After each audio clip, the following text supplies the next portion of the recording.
Pues entramos ya en el terreno de los relatos curiosos, esas historias peculiares que cada semana nos trae por dosis, porque es una por semana, aunque al final terminamos hablando de más temas. Mi compañero Tony Cruz. Muy buenas noches, Tony. Hola, ¿qué tal, Rafa? ¿Cómo estamos? Pues curiosamente tengo que decirte que sin quererlo, hoy hemos anticipado sin saberlo el nombre del protagonista de la historia en plano secuencia, en la sección justamente anterior, porque hemos hablado de Medianoche en París y bueno, ahí se le retrata, ¿no? En esa película de Woody Allen. No voy a decir quién es, mejor te lo dejo a ti. Bueno, la semana pasada se produjo un incidente que fue muy comentado en redes sociales. Bueno, se las llama activistas, por no decirle gamberra, intentaron boicotear, de hecho, sabotearon hasta cierto punto un cuadro. Realmente no le pasó nada, era un cuadro de Van Gogh, los girasoles, fue una noticia muy conocida a nivel internacional, a nivel mundial. Y me hablaste de alguna historia relacionada con algún cuadro, con algún pintor. Y bueno, pues como en el mundo del fútbol, afortunadamente, se encuentran cosas siempre, se encuentra un roto para un descosido. También hay una historia vinculada al fútbol, aunque aquí no se hable de fútbol, pero sí que tiene su gracia porque relaciona a Salvador Dalí, ese pintor de Figueres, singular, controvertido, de vida paranoica hasta cierto punto, genial y un tanto, a ver cómo decirlo, finamente agarrado en algún momento, un tipo con sus luces y sus sombras, como todo, pero que evidentemente su categoría como pintor no se discute ni se puede discutir. Y hay un cuadro que tiene su miga y que también de un modo o de otro está vinculado al mundo del fútbol, ¿no? Y bueno, quizás por poner un poco en antecedentes a tus televidentes. Dalí jugaba fútbol y eso lo descubrí gracias a un libro que recomiendo que se llama El fútbol tiene música, de Petón, que bueno, lo pueden encontrar en la editorial Corner, si mal no recuerdo. Lamento no tenerlo a mano, soy un poco caótico a veces con los libros y aunque los de fútbol los suelo tener bastante organizados, este no lo he encontrado, ¿no? Pero es un libro que merece mucho la pena, ¿no? Y leo un extracto de ese libro que dice: quien fuera jefe de prensa de Atlético de Madrid, Antonio Lano, defiende que el flacucho que jugaba de portero con Sagi Barba, Piera y Samitier era el único cancerbero español que podía haberle disputado el reinado de las porterías a Ricardo Zamora. Y hay quien asegura que era a la vez un loco divino y un farsante, siempre un artista, como Higuita, Gatti, Grovelar o el Mono Burgos. Pero una tarde se puso una chalina, una corbata ancha y una boina. Como un figurín del siglo XIX se fue a Madrid y dejó una percha de cada queso, guantes, rodilleras y gorrilla de portero. No se puso más entre los tres palos. Mató al portero. También lo dijo Pepín Bello, porque el cuarto de la pandilla, el amigo de Sagi Barba, Pierre Samitier, el hijo del notario de Figueres, se llamaba Salvador Dalí.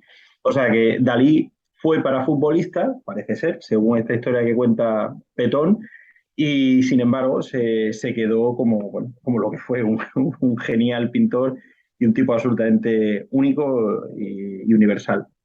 Un tanto histriónico, diría yo también, ¿no? Dalí. Dalí tenía ese punto de histrionismo que bueno, que quizás es lo que más, perdona, que le voy a dar aquí a la lucecita que me estaba dando cuenta de que estaba poco iluminado yo. Ahora sí. Decía que la genialidad al final tiene ese punto de locura, ¿no? Y de histrionismo y de ser un personaje raro. Eh, ese es el inicio de la historia, ¿no? De la relación que al final vamos a encontrar, como bien comentaba, entre la pintura y el fútbol a través de Salvador Dalí.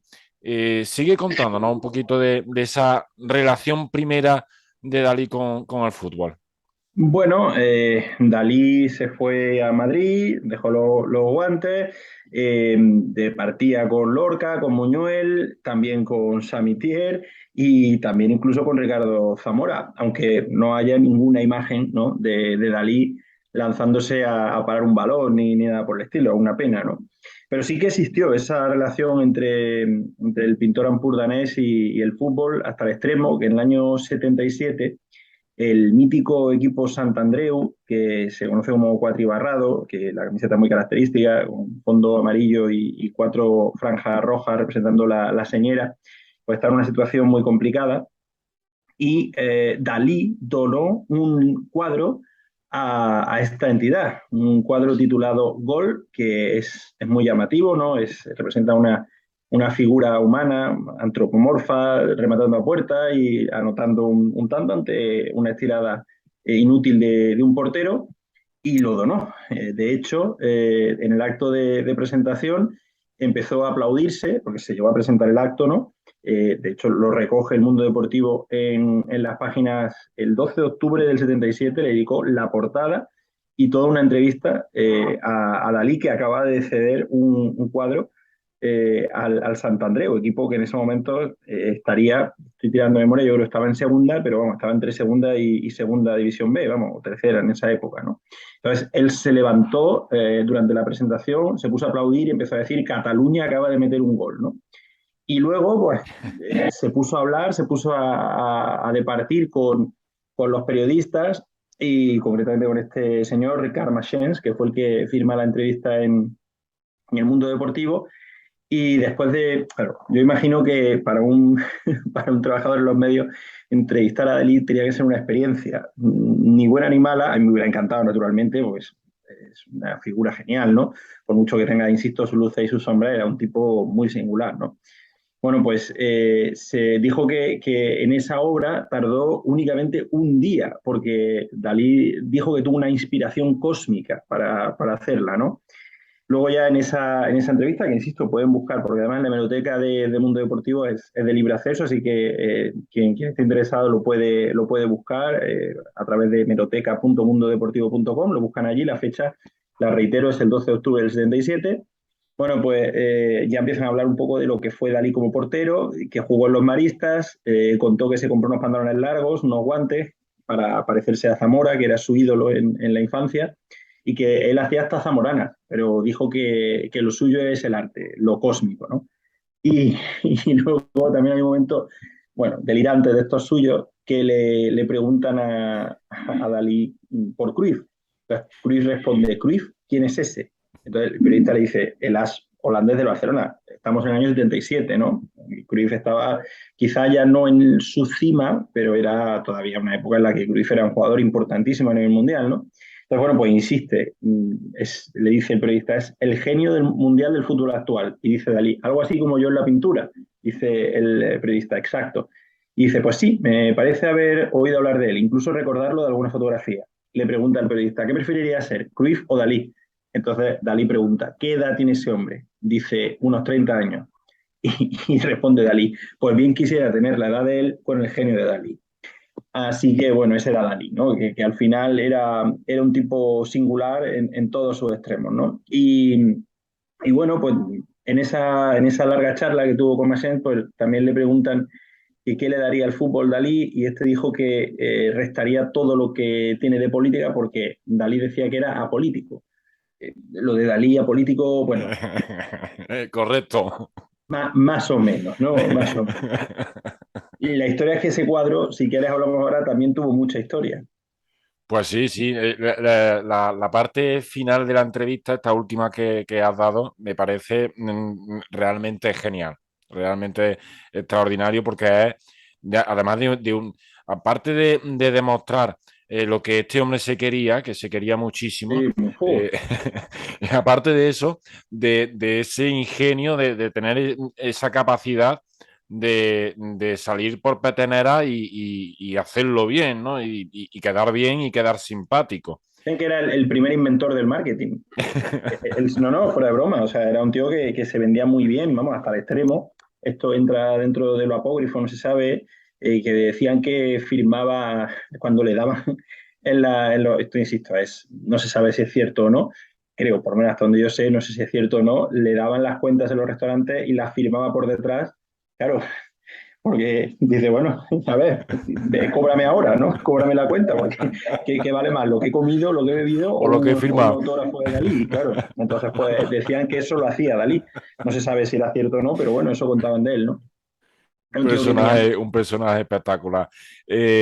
Empieza a contarnos la historia del cuadro.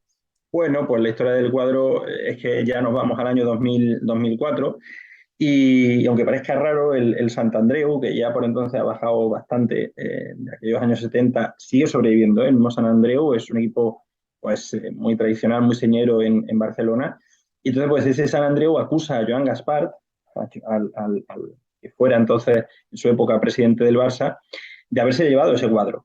Y el expresidente culé se defendió diciendo que ese cuadro había desaparecido mucho tiempo y que cree o recordaba que fue en un tiempo en el que entraron varias veces a robar las oficinas del club.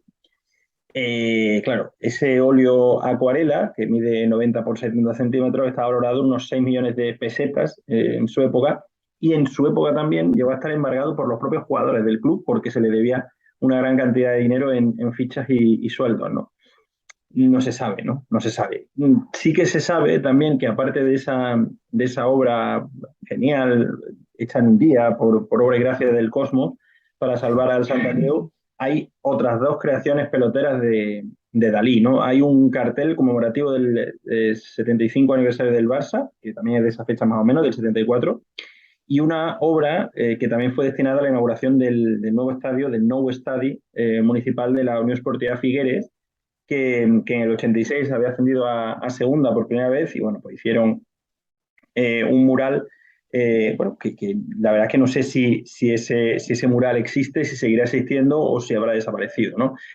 Y bueno, pues esa es la historia de este cuadro, del que no se sabe lo que pasó, lo cual le da aún más misterio, más magia, ¿no? Y más placer contarla, porque toda historia cuyo final está abierto, pues da mucho que pensar, ¿no? Porque uno se imagina que al final pues, la tenga Gaspar en su salita de estar o en su váter, que es donde la tienen, donde la gente con dinero tiene los cuadros, o bien que realmente pues no se sabe, o se lo ha llevado algunos cacos, pero que esa obra, hasta donde yo sé, o al menos cuando yo recopilé esta historia, pues no se sabía dónde andaba. Así que quién sabe dónde andará ese gol cósmico de Dalí que salvó en su día. Eso también hay que decirlo, en teoría salvó un poco al Sant Andreu.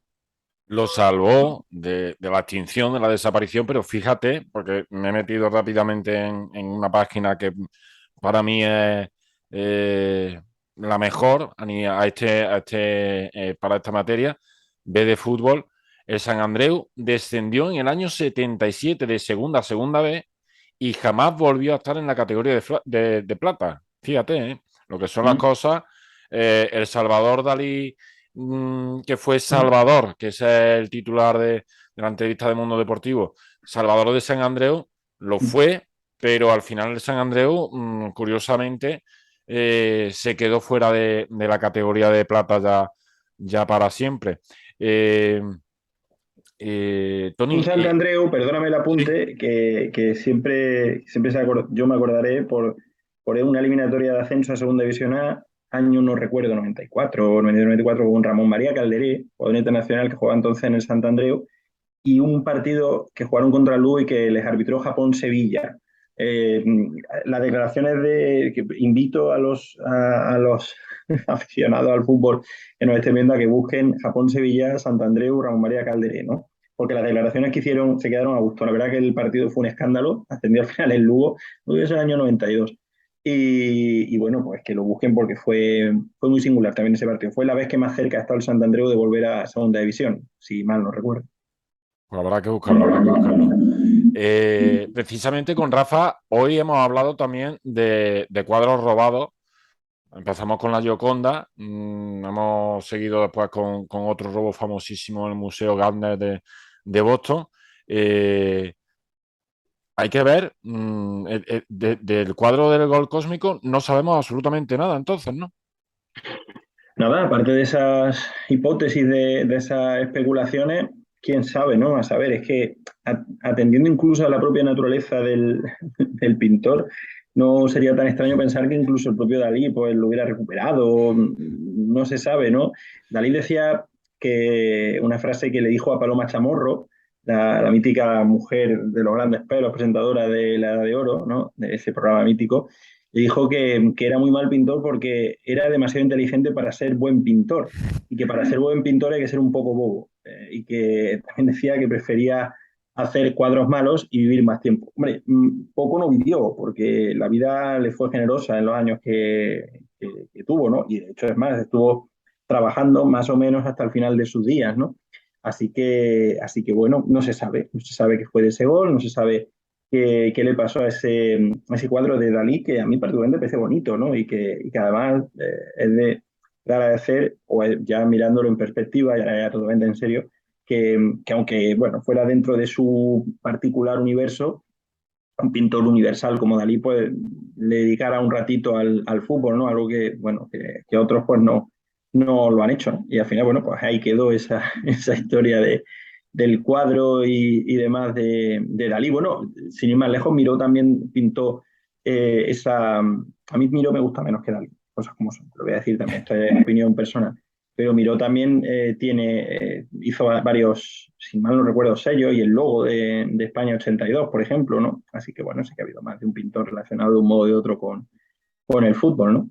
En este caso, además, con el fútbol modesto, que tú y yo solemos Sí, sí, tirar. sí, sí, sí, sí, correcto, correcto. Quizá eso le dé más valor a esta historia, por lo menos para mí. Correcto. Tony, hablábamos de este tema y Dalí es nuestro protagonista y, por decirlo de una forma, el embajador de la sección hoy, porque te comentaba, vamos a hablar de la locura esta. Eh, por qué de repente la gente decide atacar, que gracias a Dios eh, las galerías saben de qué va la historia y tienen muy protegidos las obras, pero ¿a qué viene esto ahora de atacar la Gioconda, de atacar la Primavera, de atacar los girasoles de Van Gogh? Porque a mí es que me resulta ofensivo. Bueno, a ver, yo creo que en parte o en gran medida reside en dos motivos, ¿no? La primera porque la gente cada vez se empieza a preguntar más por qué hacemos lo correcto, algo que antes no sucedía. Y bueno, eso puede llegar a ser peligroso, ¿no? Porque cuando se empieza a perder la lógica de decir hay cosas que se hacen no por nada, yo porque convives con más gente, ¿no? Cuando tú compartes espacios públicos con gente y llevas a cabo una serie de normas lógicas y cívicas de comportamiento, no te lo cuestionas, no te preguntas por qué no tiro cosas al suelo o por qué no le pego a un señor que me lo cruzo por la calle porque me parece feo o fea, ¿no? Entonces, son cosas que no se cuestionan. Sin embargo, cada vez hay más gente que se cuestiona esas cosas, ¿no? Eso por un lado, ¿no? Y por otro lado, bueno, por la... A ver, no voy a culpar a las redes sociales porque las redes sociales no tienen culpa. Pero sí que el carácter del exhibicionismo y de lo instantáneo ayuda mucho a ese tipo de fenómenos, ¿no? Porque lo que antes podría quedar como una anécdota o como algo local o como algo que naturalmente si no existieran todas las redes sociales pues no habría pasado de 10 segundos en un telediario si acaso, pues ahora se puede repetir una y otra vez, una y otra vez, una y otra vez, una y otra vez, ¿no? Entonces pues la gente encuentra en eso el eco para sus mensajes, que en algunos casos son muy absurdos, en otros delirantes y en otros es que da igual, si es que en el fondo el mensaje se diluye. Y yo creo que por mucha razón que pudieran tener las mujeres que hicieron eso, como cualquiera que haga ese tipo de actos, pues la pierden, incluso se vuelve en su contra. Porque yo creo que nadie va a respaldar en el fondo ese tipo de actos ni de acciones. Nadie, me refiero, nadie que tenga algún tipo de criterio, ¿no? Porque, bueno, en este caso, como habéis comentado, no supone ninguna afectación ni para el cuadro ni para el museo en sí, pero está claro que es un episodio que perturba porque nos hace sentirnos muy vulnerables, porque no todos los cuadros del mundo están así de protegidos, porque quién sabe, ¿no? Lo que puede pasar en cualquier momento y porque si hablamos de que, o si nos preciamos en Occidente de proteger ese tipo de convenciones y de proteger ese tipo de exhibiciones de belleza del ser humano, a diferencia de esos, por ejemplo, los budas de Mamillán que los talibanes destrozaron en su día, si nos preciamos de eso precisamente, no ensuciemos nuestra propia reputación eurocentrista con este tipo de actos, ¿no? No se puede perder la referencia de lo que somos, de lo que hemos tardado muchos siglos en conquistar y al final pues tenemos que intentar que esto no se repita y para eso, pues bueno, quizá en gran medida los principales culpables somos los que, incluso aunque parezca raro, los que criticamos este tipo de sucesos porque le damos la importancia que realmente no tendría, ¿no? Pero bueno, es humano también. O sea, tú ves un acto así y te sale del alma escribir un tuit o escribir o comentarlo o compartirlo por redes sociales, en fin, es lo que tiene estos tiempos, ¿no? Pero bueno, Yo Ya que soy esperemos que Tony, no se yo que soy reproduzca. Tony de los que piensan que nosotros, quiero que se me entienda esto que voy a decir, ¿no? Las personas somos importantes, pero no somos más importantes que lo que vamos legando, si lo que legamos es bueno. Quiero decir con esto, la mezquita lleva existiendo más de 1000 años y en más de 1000 años, ¿cuántas personas habrán pasado por el mundo, ¿no? Es decir, nosotros un día dejaremos de estar aquí y si no acabamos con la sexta extinción, que parece que vamos encaminados a ello, lo que va a quedar y lo que va a perdurar es lo hermoso del ser humano, ¿no? Que es el arte, es el patrimonio, la cultura, la pintura, el cine. Entonces yo cada vez que se ataca eso, pues me enciendo. Ha dicho dos cosas con las que me quedo. Una es que, que probablemente ese tipo de acciones provocan más daño a la idea que se pretende que al revés, ¿no? Porque yo creo en el cambio climático, pero si no lo creyera, tendría ya un argumento para seguir atacando ese tema, ¿no? Y la otra cosa que has dicho, pues, era sobre los Budas de Bamiyan, que yo es una cosa que es una espina que tengo clavada, porque los vimos echarlos abajo mientras la comunidad internacional no hacía absolutamente nada, igual que sucedió, por ejemplo, con la ciudad de Palmira, ¿no? En Ujú. Siria, que es En serio. otro magno destrozo, ¿no? Entonces es doloroso. Nuestro legado, nuestra inmortalidad, para los creyentes, la inmortalidad está en el más allá. Para todos, nuestra inmortalidad está en lo que legamos. Y se puede legar cualquiera, ¿eh? Cualquiera puede llegar a ser inmortal para una sola persona. Y si eres inmortal para una persona, ya lo eres. Entonces, bueno, lo que tú vas legando a la gente, lo que vas legando a lo que te rodea, lo que vas legando a tus seres queridos y a tus seres menos queridos, es al final lo que vas a dejar cuando ya no estés. Entonces, bueno, si nos empeñamos en destrozar o ensuciar o dejar lo que hemos legado, pues vamos por mal camino, desde luego. Por supuesto. Pues Tony, ha hablado de inmortalidad. Salvador Dalí es inmortal porque ha dejado Totalmente. ese legado. Mencionaba un cuadro en el artículo y lo voy a mencionar yo aquí porque me parece una maravilla ponerle ese título a una obra pictórica que es el Gran Masturbador, ¿no? Que además es un Hombre, sí, cuadro sí, sí. surrealista ya al máximo, ¿no? Eh, es inmortal y además fue Salvador, como su propio nombre, para el San Andreu. Así fue. Muchísimas, muchísimas gracias, Tony, por acercarnos una semana más una historia peculiar y por darnos también ese pellizquito de reflexiones para que también podamos ir analizando determinadas circunstancias que, como en este caso, la absurdez de tratar de ensuciar una obra de arte para no sé muy bien qué, no sé muy bien qué. Un Lo placer, dicho, como Tony, siempre, Rafa. muchísimas gracias. Un Hasta la abrazo. próxima. Un Hasta abrazo. luego.